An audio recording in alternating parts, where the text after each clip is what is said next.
I'm back with my second post in my Monster Ed series, as my wife calls it. I'm back for one more post, and I'm handing the reins over to my son, Ian. My wife is currently investigating suspicious reports of activity in India, which means she can't be here to write about her experiences right now. So you're all stuck with me again. Aren't you lucky? As I read through the comments, I was surprised at how knowledgeable some of the people were about things that go bump in the night. I'm almost proud to say that most of the people who commented appear to have enough brain cells to not be a fucking Lincoln. Touching on that story, I mentioned yet another encounter with a skinwalker where I should have ended up like Lincoln. E showed me mercy. It was my 5th year of hunting. I thought I was already a master hunter. I thought I had seen everything and been exposed to enough fuckery to not be fazed. Until I met my first skinwalker. I was trained in Europe by my grandmother, the most badass granny you'll ever meet. Now she was a master. Almost 50 years hunting, and it was cancer that took her.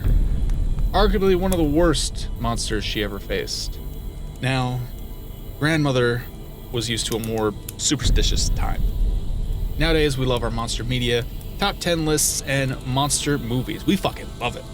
Of course, misrepresentation of monsters in media is a dangerous thing. Do you know how many teenage girls went missing after the Twilight movies were released? Too many. Let's get one thing straight.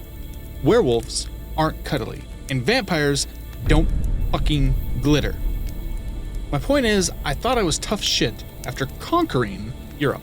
I went back home to Virginia. I thought after my training, I'd be ready for whatever unholy pricks were stalking the Americas. So I took a case. Vietnam vet claiming to have seen big wolves in the woods surrounding his farm. I thought, pack of werewolves. Simple. Pack the silver and get ready for a hell of a hunt. But then he started to talk about it more. And the more he explained what was happening, the more anxious, yes, anxious, I started to get. Barn doors were open without force, and the cattle were slaughtered. It just lifted the latch and opened the doors. Every lycanthrope I've come across in the Americas and Europe has not been able to open doors. I've seen them recognize a gun and flee. On the rare occasion, a lycan is smart enough to avoid traps. Opening fucking doors? Different story. He discussed his fear that he was being tormented by the teenagers in the area, but I put his fears to bed. No group of drunk kids would have killed his cattle. I left his house and entered the barn. He hadn't cleaned it up, and the stench of decay was overpowering. But underneath it all, I could smell something even more rank. Wet dog and bleach. A scent I'd eventually grow to love. There wasn't much blood in the barn, but the stalls were a different story. The cattle had all been slaughtered in the same way. Their necks were broken, and their bodies were slit open after the fact. I knelt down to examine the corpse of one of the cows and looked for missing organs. Lycans love stomach and fatty meat from the lower abdomen. But in this case, the heart was missing, and the rib cage was barely damaged. It was systematic slaughter. Each of the cows the same, neck broken, body open, heart removed. Clearly, the Virginia countryside had some surprises for me. That day I went into the woods, I knew that I'd be meeting something I'd never seen before. And I knew that it was one fucked up monster. I set up camp deep in the forest, in a clearing, and settled down to wait. When the sun started to set, I positioned hanging lanterns from the trees around me and built a large fire in the center. I placed a slab of beef within my sleeping bag next to the fire and settled down in a high tree branch. Soon, night fell, and the only place that wasn't pitch black was the clearing I was lounging over. Honestly, this was a recon mission. Just wanted to see what would happen. I was not disappointed. A large, dark-furred creature jumped from the tree line to the center of the clearing and almost gracefully ripped the beef out of the bag and flung it away into the trees. It was canine, that much I was certain of. It whirled to stare directly at the branch I was perched upon. Its eyes glinted green in the light of the fire, and the snout moved and twitched.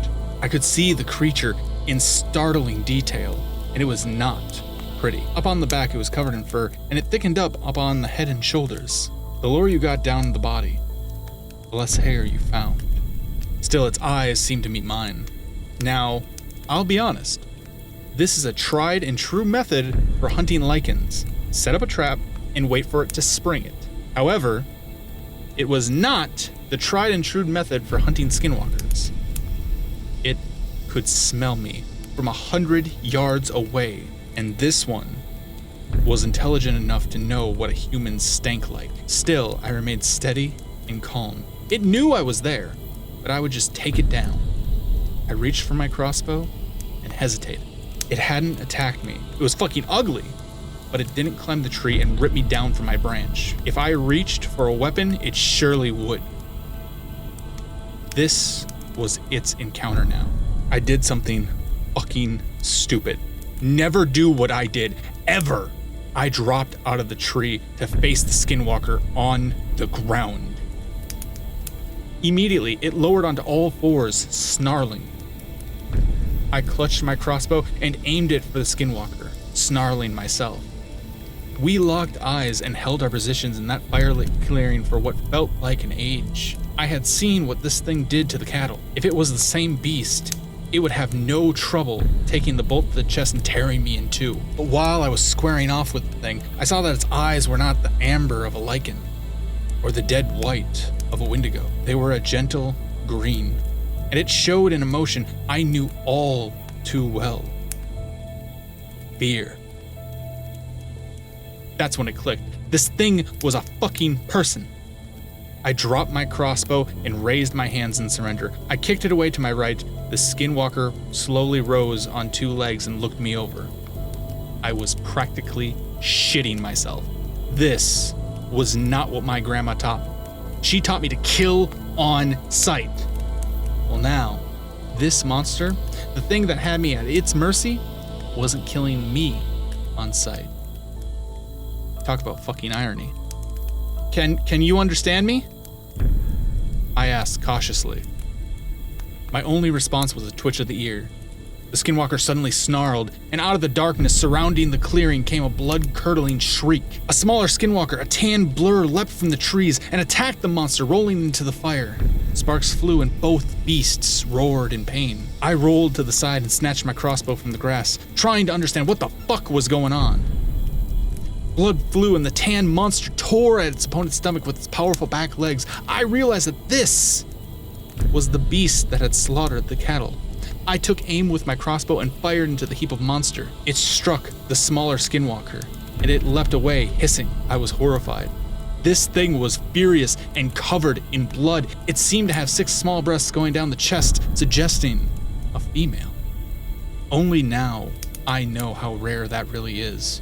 It was a female skinwalker who used the skin, I assume of a lynx, to shift. This female was grabbed by the male and shoved headfirst into the fire. As the fur of the beast roasted, I could smell the piss evaporating off it. I reloaded my crossbow and took another shot, striking the hind leg of the female. She yowled and the male got behind her and sunk his teeth into the back of her neck. She screamed and screamed, and her cries seemed more human the more I heard them.